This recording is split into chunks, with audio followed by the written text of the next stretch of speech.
পুলিশের সাবেক আইজি বেনজিরের বিরুদ্ধে মামলা হয়েছে।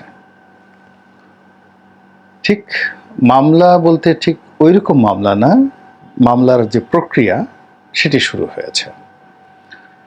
তার দুর্নীতি এবং অনিয়ম এটিকে আমলে নিয়ে তার অবৈধ কর্মকাণ্ড এবং অবৈধ সম্পদ অর্জনের বিষয়টি দুর্নীতি দমন কমিশন তদন্ত করছে। এই তদন্ত একটি দীর্ঘ প্রক্রিয়া। এই তদন্তকালীন সময়ে দুর্নীতি দমন কমিশনের ক্ষমতা রয়েছে কাউকে গ্রেপ্তার করা, তাকে তলব করা, তার সম্পত্তি আদালতের মাধ্যমে ক্রোক করা, বাজেয়াপ্ত করা, যেন এই তদন্তকালীন সময়ে কেউ সম্পত্তি হস্তান্তর করতে না পারে। তো দুর্নীতি দমন কমিশন তার ব্যাংকে কত টাকা আছে, তার কোথায় কোন সম্পত্তি রয়েছে, এইগুলো নিয়ে 2 দফা আদালতে গিয়েছে এবং ঢাকা মহানগর দায়রা জজ এই আদালত থেকে 2টো হুকুমনামা তারা অর্জন করেছে। এই হুকুমনামা হলো তার সমুদয় স্থাবর এবং অস্থাবর সম্পত্তি ক্রোক করার ক্ষমতা দুদক পেয়েছে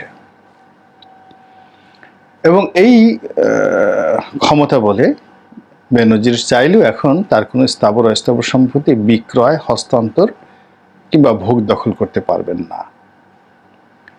দ্বিতীয় যেটি করেছে সেটি হলো তার ব্যাংক অ্যাকাউন্টগুলো ফ্রিজ করে দেওয়া হয়েছে, অর্থাৎ যে অবস্থা আছে ওখানে বরফ বানিয়ে দেওয়া হয়েছে, ফ্রিজ করা হয়েছে এবং এগুলো থেকেও তিনি টাকা তুলতে পারবেন না, টাকা জমা রাখতে পারবেন না। যে অবস্থায় টাকা আছে ও অবস্থায় থাকবে, এটার সিদ্ধান্ত চূড়ান্তভাবে না আসা পর্যন্ত আদালতের মাধ্যমে আসতে হবে। তো এই কর্মকাণ্ডগুলো যখন হচ্ছিল, সারা দেশের মানুষ খুশিতে টকবক, এইবার একটা ন্যায় বিচার হচ্ছে বটে। এবং এইবার বেনজির আর যাবে কোথায়? বারবার ঘুঘু তুমি খেয়ে যাও ধান, এবার আর তুমি পাবে না। তো এইরকম তাকে ধরা হচ্ছে এবং সবাই বলার চেষ্টা করছিল যে ন্যায় বিচার তো অবশ্যই আছে। এই আল্লাহর দুনিয়ায় অন্যায় করে কেউ পার পেতে পারে না, কেউ রক্ষা পায় না। এই নিজের ফাঁদা, নিজের তৈরি করা ফাঁদে নিজেকে পা দিতে হয়, অন্যের জন্য তৈরি করা যে গর্ত বা কূপ সেখানে নিজেকে পড়তে হয়। এই ধরনের নীতি কথা বলে আমরা যখন আনন্দের সাগরে ভাসছি, ঠিক সেই সময়টিতে কতগুলো ঘটনা ঘটে গেছে। সেটা হলো কোর্টে যে রায় হয়েছে ব্যাংকগুলোর অ্যাকাউন্ট ফ্রিজ করার, সেই রায়টা যে হবে এই খবর অনেক আগেই ডক্টর বেনজির জেনে গেছেন।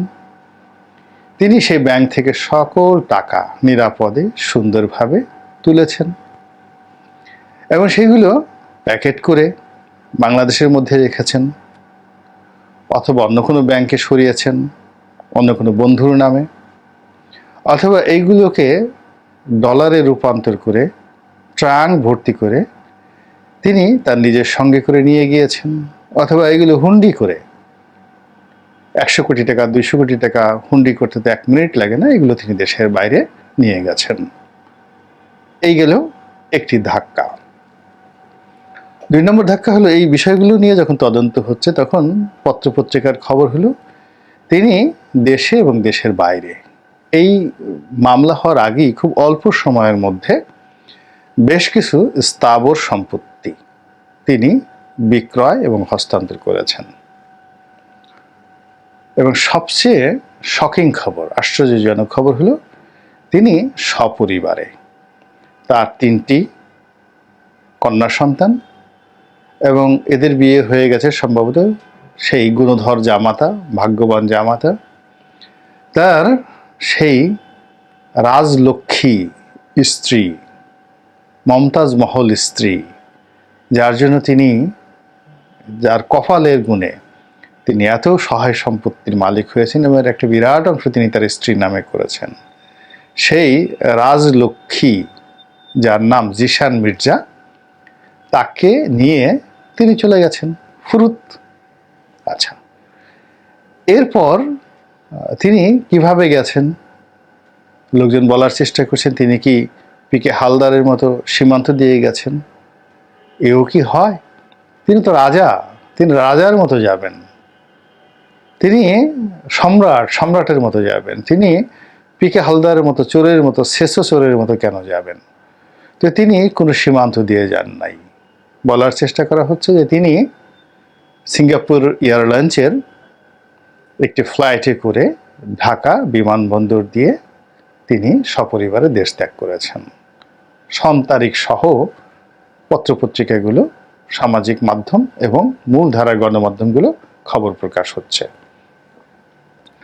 কেউ কেউ অবশ্য সন্দেহ করছেন যে না, যেহেতু তিনি যখন গেছেন হয়তো টাকার বস্তা নিয়ে গেছেন, ট্রাঙ্ক নিয়ে গেছেন, ডলার নিয়ে গেছেন, স্বর্ণ নিয়ে গেছেন, তো এইগুলো নিয়ে কোনো কমার্শিয়াল ফ্লাইটে যাওয়াটা একটা ঝামেলার বিষয়। তিনি হয়তো ঠিক ওই আগে যে রন হক শিকদার, মানে ওই যে শিকদার গ্রুপের ছেলে, তারা যেভাবে একটা চার্টার প্লেনে করে বাংলাদেশ ত্যাগ করেছিল, তো সেক্ষেত্রে বেনজিরের যে স্ত্রী রাজলক্ষ্মী বা মমতাজ, সম্রাজ্ঞী মমতাজ, তো উনি যেহেতু অসুস্থ হয়েছেন, সেই অসুস্থতাকে দেখিয়ে যদি তিনি কোনো স্পেশাল সেই চার্টার প্লেন ঢাকা এয়ারপোর্টে আনেন এবং সেগুলো ভরে তিনি সুন্দরভাবে চলে যান, কে বাধা দিবে তাকে?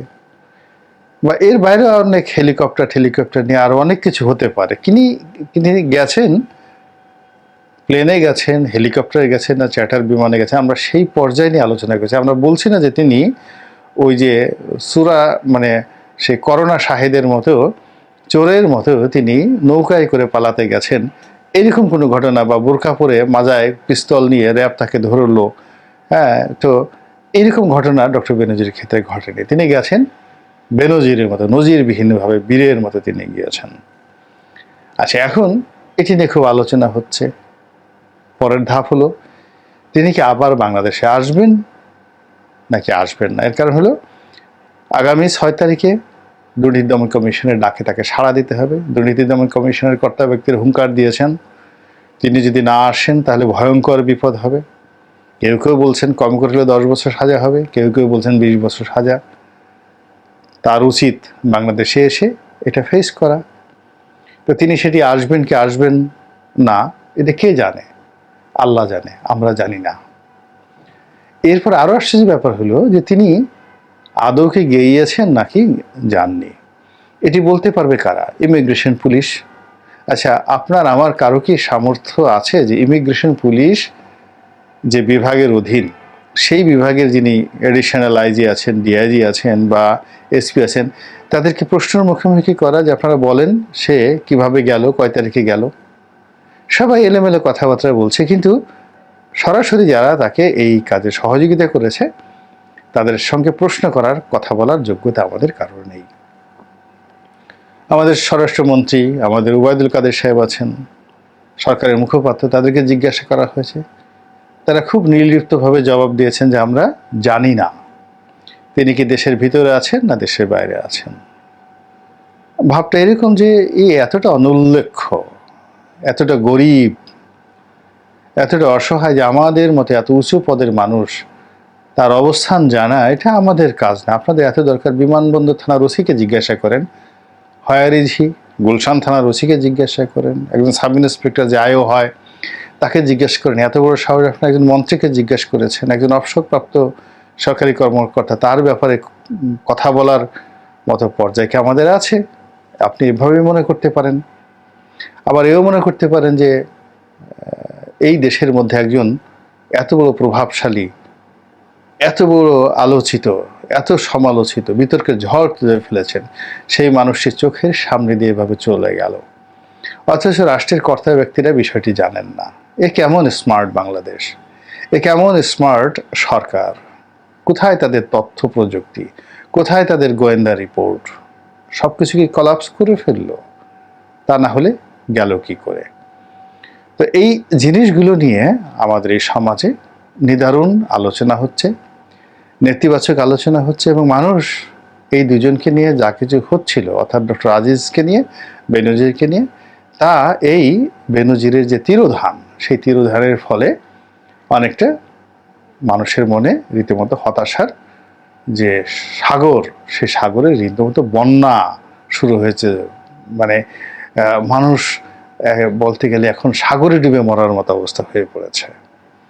তো সেই দিক থেকে এখন বেনজির কোথায় আছেন এই বিষয়টি যদি ডক্টর বেনজির নিজে দয়া করে ফেসবুকে একটা স্ট্যাটাস দেন যে আমি এধারে আছি, হাম এধার মে, তারপর তিনি যদি দয়া করে বলেন যে আমি পালিয়ে যাইনি, আমি এখানে আছি, এই কাজে আসছি, অথবা তিনি যদি বলেন যে আমি তো এলাম, সবাইকে কিসের পালানো, চোখের সামনে আমি এভাবে চলে এসেছি, তোমরা কি আমার একটা পশম ধরতে পেরেছো, গোড়ার ডিম করতে পেরেছো, এই সমস্ত কথাবার্তা বলো।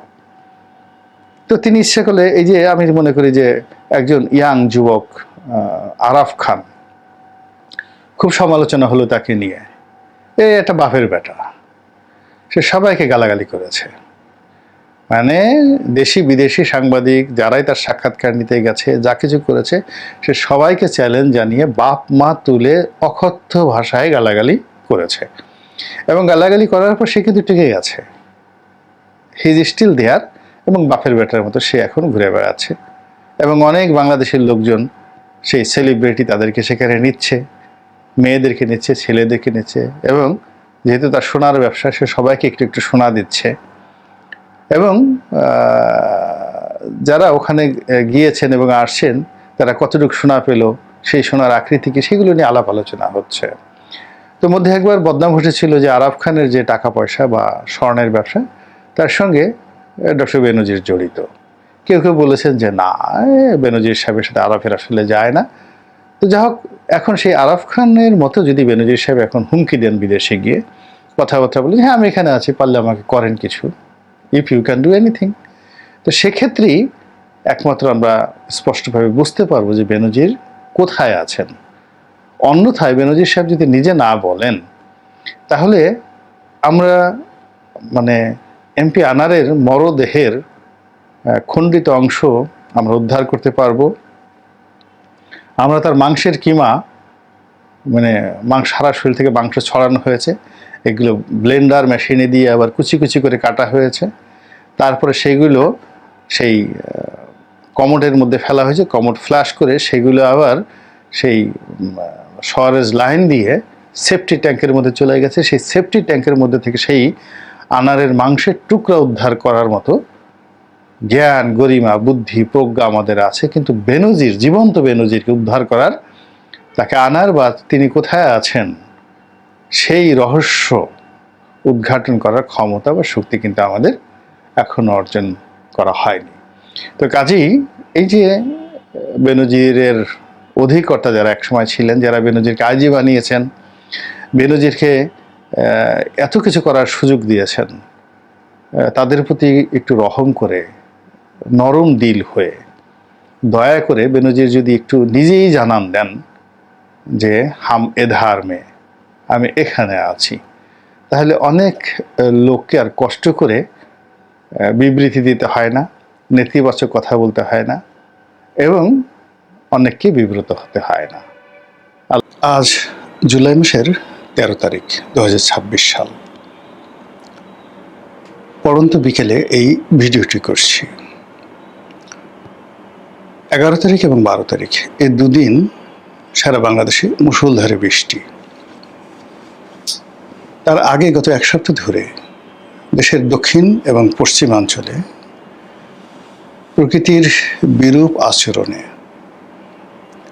যেভাবে অঝরে বৃষ্টি ঝরেছে, অবস্থা দৃষ্টি মনে হয়েছে আল্লাহর গজব নাজিল হয়েছে। কেবলমাত্র চট্টগ্রাম, পার্বত্য চট্টগ্রাম অর্থাৎ পাহাড়ি এলাকাগুলোতে অতি বৃষ্টির কারণে পাহাড় ধসে এ যাবৎকালে যতটা পেপারে এসেছে অ্যাবাউট 35 জনের মতো মানুষ মারা গেছেন। কত মানুষ যে গৃহহীন হয়েছেন, কত মানুষ আহত হয়েছেন, এবং যে সকল এলাকাতে রাস্তার উপরে ছিন্নমূল মানুষ বসবাস করে, অস্থায়ী সেই মাটির ঘর করে বা অন্য পলিথিন বিছিয়ে, সে সকল এলাকায় রীতিমতো হৃদয় বিদারক দৃশ্য তৈরি হয়েছে।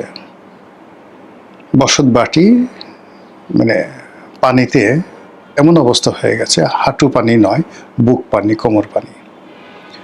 গবাদি পশু নিয়ে, নিজেদের জীবন নিয়ে, জীবিকা নিয়ে, মানে অভুক্ত মানুষের যে আহাজারি, এসব দেখে মনে হয় যেন প্রকৃতি রুষ্ট হয়ে গেছে। যে দৃশ্য ছোটকালে কোনোদিন দেখিনি, শুনেছি, চারিদিকে অথই পানি, থই থই পানি, মানুষ মারা যাচ্ছে, দাফন কাফন করার কোনো ব্যবস্থা নেই। তখন সেই কাফন পুড়িয়ে কলা গাছের ভেলায় করে নদীতে বা বন্যার পানিতে সেই লাশ ভাসিয়ে দেওয়া হতো। এটা 70, 71, 72, 73 সনে এরকম ঘটনা আমরা শুনেছি, কিন্তু আমি দেখিনি। কিন্তু এইবার এই ঘটনা দেখলাম। আপনারা হয়তো অনেকে সামাজিক মাধ্যমে দেখেছেন যে এরকম বেশ কয়েকটি এলাকাতে সম্পূর্ণ এলাকা ডুবে যাওয়ার কারণে সেখানে মৃত ব্যক্তিকে লাশ কলার ভেলায় দিয়ে ভাসিয়ে দেওয়া হয়েছে। এই যখন প্রকৃতির অবস্থা, ঠিক সেই সময়টিতে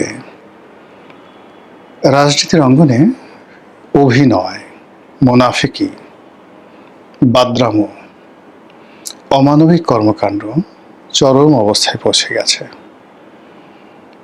এরকম প্রাকৃতিক যখন দুর্যোগ আসে, যখন মানুষ হেদায়েতের পথে থাকে, তখন তারা বিনম্র আচরণ করে, তওবা করে, আস্তাগফিরুল্লাহ পড়ে, ভয় পায়, আল্লাহর কাছে আত্মসমর্পণ করে এবং যতটা সম্ভব ক্ষমা সুন্দর দৃষ্টিতে প্রতিপক্ষকে দেখে।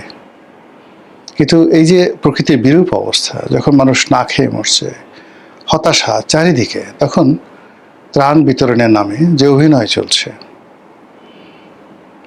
যে বন্যার্থদের দেখতে যাওয়ার নাম করে যে সকল ঘটনা ঘটছে, তারপরে এই প্রাকৃতিক দুর্যোগের মধ্যেও সরকারের বিভিন্ন সংস্থা, ব্যক্তি, প্রতিষ্ঠান যে কর্মকাণ্ড করছে, তাতে করে যে কোনো সুস্থ মানুষ এই দৃশ্য দেখলে অসুস্থ হয়ে যাবে। রোম যখন জ্বলছিল বা পুড়ছিল, ঠিক সেই সময় নীরও বাঁশি বাজাচ্ছিল। ঠিক একই সময় এখন বাংলাদেশের সব ক্ষেত্রে স্কুল ডুবে গেছে, ছাত্রছাত্রী কোনো নামগন্ধ নাই, কিন্তু পরীক্ষা পেছানো যাবে না, পরীক্ষা দিতেই হবে। এরকম মানে বিশ্রী বিশ্রী সব ঘটনা। দেশের যখন এই অবস্থা, তখন আপনাকে সেলফি তুলতে হবে, এই সময়টার মধ্যে আপনাকে সেই ফ্যামিলি কার্ড বিতরণ করতে হবে। প্রচণ্ড ঝড় বৃষ্টির মধ্যে পুরো দক্ষিণাঞ্চল যেখানে তছনছ, সেখানে গিয়ে আপনাকে সেই ফ্যামিলি কার্ড বিতরণ করতে হবে। এবং সেই কাজ করতে গিয়ে মানে বরিশালের গৌর নদী বা আগলঝরা এলাকাতে একটা বাজার আছে, মহাসড়কের উপর বাটাজোড় বাজার। সেই বাজারে প্রধানমন্ত্রী গিয়েছেন একটা অনুষ্ঠানে, ছোট্ট একটা গ্রাম্য অনুষ্ঠান। ওই অনুষ্ঠানে, এত ছোট অনুষ্ঠানে প্রধানমন্ত্রী তো দূরের কথা, একটা ইউনিয়ন পরিষদের চেয়ারম্যানও এত ছোট অনুষ্ঠান করেন না। এবং সেই অনুষ্ঠানের একটি ভিডিও ক্লিপ ইন্টারনেটে ছড়িয়ে পড়েছে। সেখানে যে বিশৃঙ্খলা অবস্থা, সেখানে যে সকল অশ্লীল অশ্রাব্য কথাবার্তা হচ্ছে, সেখানে মাইক হাতে প্রধানমন্ত্রীকে যে অসহায় অবস্থায় দেখা যাচ্ছে, এটি কোনো অবস্থাতেই 18 কোটি মানুষের একটি দেশ, সেই দেশের প্রধানমন্ত্রী, সেই প্রধানমন্ত্রীর রাষ্ট্রীয় কর্মের চিত্র হতে পারে না। যখন দেখবেন এরকম অসামঞ্জস্যকর কোনো ঘটনা ঘটে, একটা যে অনুষ্ঠানে লোক হবে 200, সেখানে লোক হয়ে গেছে 2 লাখ, একটা অনুষ্ঠানে লোক হবে 2 লাখ, সেখানে লোক হয়েছে 200, এগুলো ভালো লক্ষণ নয়। নেচার ইটসেলফ এটা ডিসকোঅপারেশন করে, আপনাকে একটা মেসেজ দেয়, you should not go forward. এবং এই বিষয়গুলো আমাদের যারা মানে রাষ্ট্রকর্মে নিযুক্ত, তারা একটু খোঁজ দিলে জানতে পারতেন যে তাদের সবচেয়ে বিশ্বস্ত বন্ধু হলো তাদের বডি, শরীর। শরীর যেখানে সায় না দেয়, যে পরিবেশে শরীর সায় দেয় না, সেখানে যাওয়া উচিত নয়। যেদিন জুলিয়াস সিজার সিনেটে ছুরিকাঘাত হলেন, সেদিন তার শরীরটা ভালো ছিল না। সারা রাত জ্বর, তারপর ম্যাজ করছিল। তো তিনি যেতে চাচ্ছিলেন না, কিন্তু তার যারা লোকজন আছে তারা খুব জোর করে তাকে সেদিন সিনেটে পাঠালো, এবং তিনি সিনেটে গেলেন ওই অসুস্থ শরীর নিয়ে, এবং ওখানে ব্রুটাস তাকে মেরে ফেলল। জিয়াউর রহমান যেদিন নিহত হন সেদিনও তিনি ছিলেন ক্লান্ত, বিধ্বস্ত। রাত্রি 2টো পর্যন্ত তিনি ক্যান্টনমেন্টে, চিটং ক্যান্টনমেন্টে ছিলেন। তো ক্যান্টনমেন্টে যারা পরস্পর বিরোধী সেনাবাহিনীর কর্তারা ছিলেন তাদের মধ্যে বিরোধ ছিল, সেগুলো নিষ্পত্তির চেষ্টা করেছেন। তার আগে চট্টগ্রামের রাজনৈতিক যারা নেতৃবৃন্দ ছিলেন তাদের সঙ্গে বৈঠক করেছেন, সেখানেও কোনো ভালো ফলাফল আসেনি। ক্লান্ত হয়ে, বিধ্বস্ত হয়ে তিনি সার্কিট হাউসে গেছেন। ফজরের আজানের সময়টাতে নর্মালি তিনি উঠে যান নামাজ পড়ার জন্য, কিন্তু সেদিন তিনি উঠতে পারেননি। আজান কানে বাজছিল, কিন্তু অন্য সময় যেভাবে তিনি উঠেন আজানের সঙ্গে সঙ্গে সেদিন উঠতে পারেননি। সেই ক্লান্তি এবং বিধ্বস্ত অবস্থায় আততায়ীরা সার্কিট হাউসে আক্রমণ চালায়। তো উনি যদি সেই রাতেই বুঝতে পারছেন যে আমার বডিটা সিগন্যাল দিচ্ছে না ঠিক মতো, অথবা তিনি যে চট্টগ্রাম যেদিন যাচ্ছিলেন অঝোরে বৃষ্টি হচ্ছিল, সিগন্যাল ব্যাড সিগন্যাল, তার চট্টগ্রামে যাওয়াটাই ঠিক হয় না, তিনি জোর করে সেখানে গিয়েছেন প্রকৃতির বিরুদ্ধে। এখন বাংলাদেশের যে প্রকৃতি, এই জুলাই মাসে, জুলাইটা শুরু হলো, গত বছর জুলাই তেমন ছিল না, তার আগের বছর জুলাই তো পুরোটাই প্রকৃতি জনগণের পক্ষে, রাজনীতিবিদদের পক্ষে করে দিয়েছিল 2024 সনের জুলাইটি। আর 2025 সনের জুলাইটি অতটা গ্রেসফুল ছিল না, কিন্তু এইবারের মতো ছিল না। এইবারে জুলাই শুরু হওয়ার আগেই শুরু হয়ে গেল জুলাই সিডিআই। সেটি নিয়ে কত লঙ্কা কাণ্ড, সেটা বন্ধ হয়ে গেছে। তারপরে শুরু হলো প্রাকৃতিক দুর্যোগ, তারপরে শুরু হলো রাজনৈতিক দুর্যোগ, শেখ হাসিনা দেশে আসবেন, এরপর আরও নানা কর্মকাণ্ড। এর প্রেক্ষিতে সরকারি দলের মধ্যে নানা রকম বিভক্তি। এক নেতা বলছেন যে আওয়ামী লীগ যে সকল ইয়াবা ব্যবসা করত, চোরাচালানি করত, টাউটারি বাটপারি করত, এখন তা বিএনপির এক শ্রেণীর নেতারা সেই কাজগুলো করছে। পার্লামেন্টে বসে এক এমপি আর এক এমপিকে বলছে আপনার বাড়ির সামনে দিয়ে ইয়াবার চালান আনা নেওয়া হয়। বোঝার চেষ্টা করুন যে ভিতরে জাস্টিস সাত্তারের আমলে যে বিরোধ ছিল, বিসংবাদ ছিল মন্ত্রী এমপিদের মধ্যে, তার চেয়ে কি এখন কম আছে না বেশি আছে? যারা ভিতর আছেন তারা বুঝতে পারবেন। সুপ্রিম কোর্ট থেকে সেক্রেটারিয়েট, সব জায়গাতে এলোমেলো অবস্থা। পুলিশের মধ্যে সর্বকালের নিকৃষ্ট অস্থিরতা চলছে। পুলিশ এখন যা কিছু ঘটছে পুলিশ ধারণ করতে পারছে না। একের পর এক বিভিন্ন আওয়ামী লীগ ট্যাগ দিয়ে, একের পর এক যাকে বলা হয় স্বাধীনতার পক্ষের শক্তির ট্যাগ দিয়ে, একের পর এক বিএনপি বিরোধী ট্যাগ দিয়ে, যেভাবে পুলিশের সমস্ত দক্ষ অভিজ্ঞ কর্মকর্তাদেরকে ঝেঁটিয়ে বিদায় করা হচ্ছে, পুরো পুলিশ বাহিনী ফাঁকা। খালি জায়গাতে যাদেরকে নিয়োগ দেওয়া হচ্ছে খুব অল্প সময়ের জন্য। জনাব আরিফ নামক একজন এই পুলিশের এসপি কর্মকর্তা, সে তো সরাসরি সাংবাদিক নাজমুস সাকিব তার সাথে যে সাক্ষাৎকার দিয়েছেন, সেখানে যে সকল কথাবার্তা বলেছেন রীতিমতো লোমহর্ষক। অন্যদিকে গত 17 বছর ধরে পুলিশে যে সকল বড় বড় কর্তারা সাফার হয়েছেন, তারা এই জমানাতে এসে একটা পোস্ট পোর্টফোলিও পেয়ে 6 মাসের বেশিও তারা ভোগ করতে পারেনি, এর মধ্যেই তাদেরকে বিদায় করে দেওয়া হয়েছে। আর নতুন নতুন জায়গায় যারা আসছে, এরা বিএনপি করবে কিভাবে? এরা নয় জামাত করে, নয় আওয়ামী লীগ করে।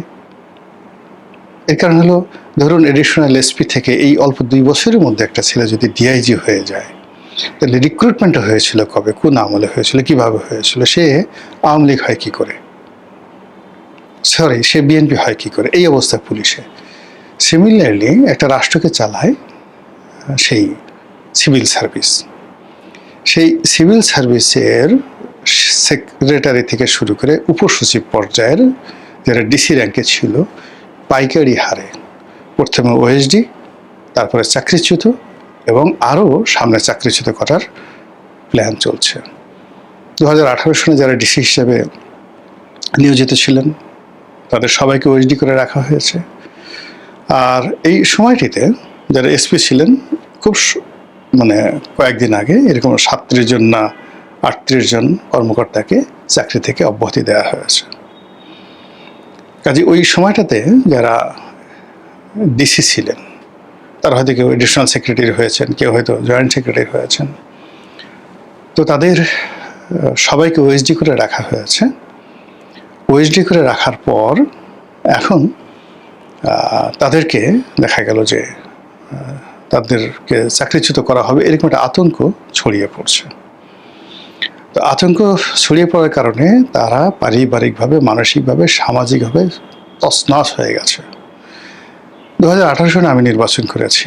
আমি ওই সময়টাতে এসপি, ডিসি তাদের দ্বারা, টিওনোর দ্বারা, ওসি দ্বারা মারাত্মকভাবে অপমানিত, লাঞ্ছিত হয়েছে। শুধু আমি না, বিএনপির 300 এমপি হয়েছেন। কিন্তু এত কিছুর মধ্যে যেটা হয় যে কিছু কিছু কর্মকর্তা যারা নিজেরা তাফালিং করেছেন অগ্রগামী হয়ে, কিছু কিছু কর্মকর্তা চুপ ছিলেন, কিছু কিছু কর্মকর্তা নীরব থাকতে বাধ্য হয়েছেন, আবার কিছু কিছু কর্মকর্তা গোপনে সাহায্য সহযোগিতা করেছেন। এটা সত্য কথা। এখন আপনি শাস্তি দিবেন, শাস্তি দেওয়ার জন্য আপনি দেখেন যে আসলে কোন লোকটি অন্যায় করেছে, ঘুষ করেছে, দুর্নীতি করেছে, আওয়ামী লীগের তাফালিং করেছে, ইত্যাদি ইত্যাদি সব কিছু।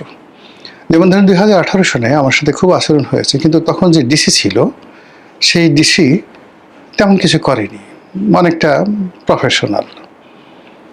এসপি খুব বেশি তাফালিং দেখায়নি, কিন্তু একটা এডিশনাল এসপি ছিল, ও মাই গড, ওকে দেখে মনে হতো জয়নাল হাজারি। সে পারলে আমাদের যে এমপি প্রার্থী ছিলাম, আমাদের পাছার উপরে বুটের লাথি মারার জন্য সে সারাদিন মিলিটারি মানে যুদ্ধের যে গাম বুট আছে ওইগুলো পরে থাকতো। একজন এডিশনাল এসপি, আমি নাম জানি না, এত বেয়াদব এসপি আমি জীবনে দেখি না। আমি শিওর সেই যে এসপি কিছু করেনি ওই সময়, সেই এসপির চাকরি চলে গেছে, কিন্তু এডিশনাল এসপি এখন কোথায় আছে আই ডোন্ট নো। আবার দেখুন, আমার সময়টাতে 18 সনে পটুয়াখালীতে যে এসপি ছিল, সেই ডিসি ছিল, one of the finest man, ভদ্রলোক মানুষ, তাকে হয়তো ওএসডি করা হয়েছে, কিন্তু তারপরে একজন ডিসি গেছে, আমার নামটা মনে আসছে না, যে ডিসি আমার বাড়িটা ভেঙে দিছে। ওখানে আওয়ামী লীগ, বিএনপির যত নেতা ছিল, কামাল সম্ভবত সেই ডিসির নাম বোধহয় কামাল, এরকম কিছু একটা হবে, নরসিংদী বাড়ি, পাগলা টাইপের। পুরো পটুয়াখালীর 4টি সংসদীয় এলাকাতে বিএনপির যত মানে এমপি প্রার্থী ছিল, যত নেতাকর্মী ছিল, সবার বাবার নাম ভুলে দিয়েছে নির্বাচনের পরপর। এবং ওখানে যে যারা আওয়ামী লীগের পান্ডা ছিল, সেই পান্ডাদের সাথে একসাথে বসে যত রকম অপকর্ম আছে সব একসাথে করত। আচ্ছা, এখন সে কোথায় আছে? তাকে কি ওএসডি করা হয়েছে? সম্ভবত না, হয়তো সে বহাল তবিয়তে এডিশনাল সেক্রেটারি হয়ে গেছে, আমি জানি না, আই ডোন্ট নো। তো এইভাবে আমার বক্তব্যটা হলো যে আপনারা যদি শাস্তি দিতে চান কাউকে, তদন্ত করেন, তারপরে বিচার করেন, বিধি মোতাবেক তাদেরকে শাস্তি দেন। কিন্তু গণহারে, পাইকারি হারে যদি দেওয়া হয়, তাহলেই হবে কি, পর্দার আড়ালে নানা রকম খেলা হবে। আমাদের দেশে যখনই কোনো একটা সরকারের পরিবর্তন হয়েছে, এটার পেছনে প্রথমত কলকাঠি নেড়েছে সামরিক বাহিনী, দ্বিতীয়ত কলকাঠি নেড়েছে সচিবালয়, সেক্রেটারিয়েট।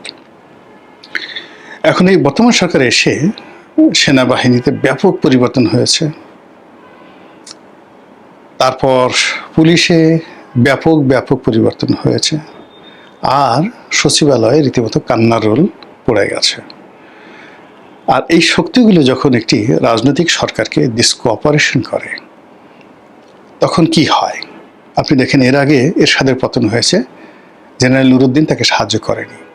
বেগম জিয়ার পতন হয়েছে, একবার জনতার মঞ্চ হয়েছিল, সচিবালয় থেকে সমস্ত অফিসাররা বের হয়ে এসেছিল। দ্বিতীয় দফায় বেগম জিয়ার পতন হয়েছিল, সামরিক বাহিনী তার কথা শুনেনি, মঈনুদ্দিন ফখরুদ্দিন।